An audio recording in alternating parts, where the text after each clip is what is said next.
Good evening, friends. Welcome to day 7, the Sahara 2020. Today's big emotions are jealousy, hatred, and intolerance. What is jealousy? The feeling I experience when I see someone living my dream life. You can be jealous about anyone for any reason. A person can get jealous because I am bald and the other person has good hair.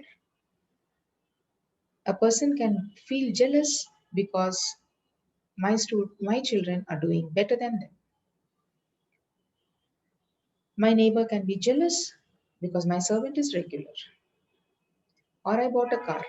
I got a promotion. I got a hike. I got a job in a dream company. I get to go out of country for holidays.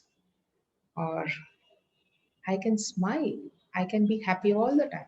Anything for that matter can create jealousy in another person because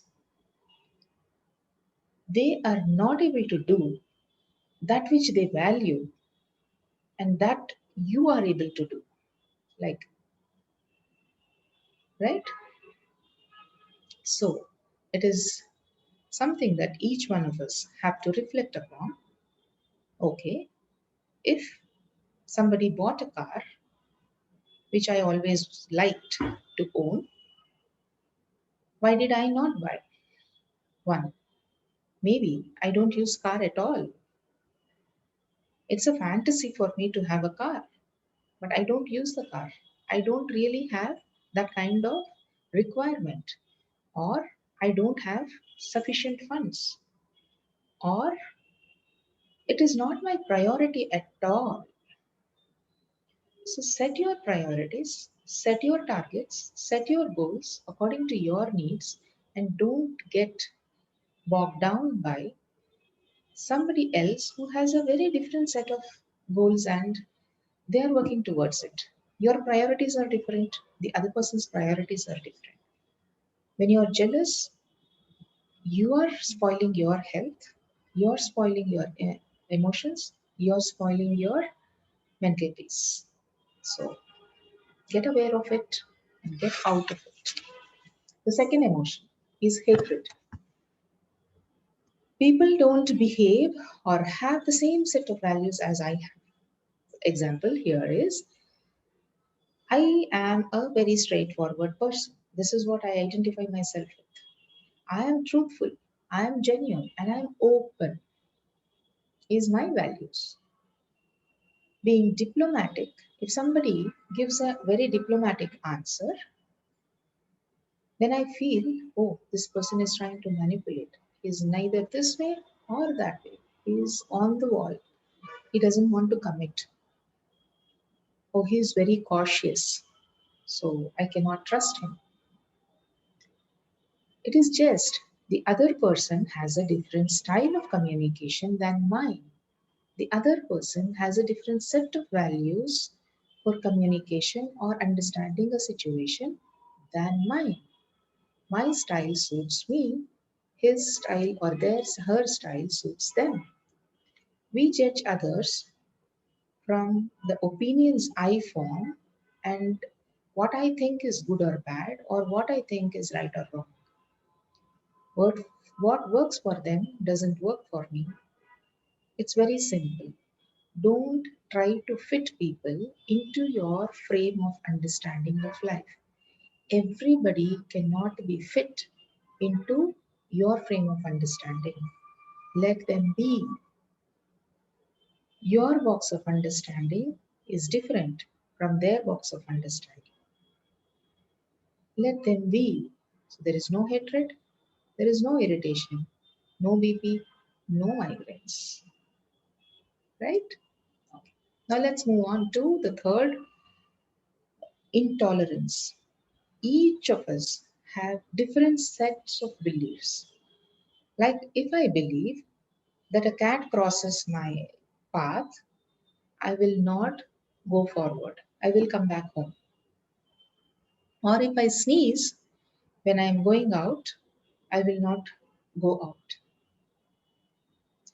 But you may have a very different idea about it. You have not formed this as a strong belief, right? So you will feel that this is very silly, such a nonsense belief this lady has. Yes. And then what do? You jump and try to change them, or you make them understand how life can be better if you drop this one belief. But and make them look things from your perspective. There is nothing wrong. However, this can create an issue between you and the other person. When you cannot align with their belief, understand that it is also equally difficult for the other person to align with your belief. So, beliefs are very personal identities and never try to change them or interfere with them. Don't be bothered and get judgmental about which belief is right or which belief is wrong. Live and let live. Coexist until and unless it is badly affecting your life on a day to day basis. And if it is with your spouse and if it is with your very close personal relationship, then maybe you need to sit and talk about it. But it has to be an adult to adult conversation where I am okay and you are also okay. I am right, you are also right. But there is a midway, there is something, a midpoint can we agree upon because every time it affects our work. Every time we are not able to come to a conclusion. I am not better than you, nor you are worse than me. I am not better, you are not better. None of us are better or worse, right? So, this is how you manage the three. In all the three that we have picked today, the bottom line is comparison. We are comparing, we are judging, we are making opinions about somebody else based on what we think is right or wrong, what we think is good or bad. And that is what is causing all these emotions in us. If we can understand that each person has the freedom to be as who they are, you be yourself, let them be themselves. Live and let live. Let's coexist. See you all tomorrow again. Bye bye.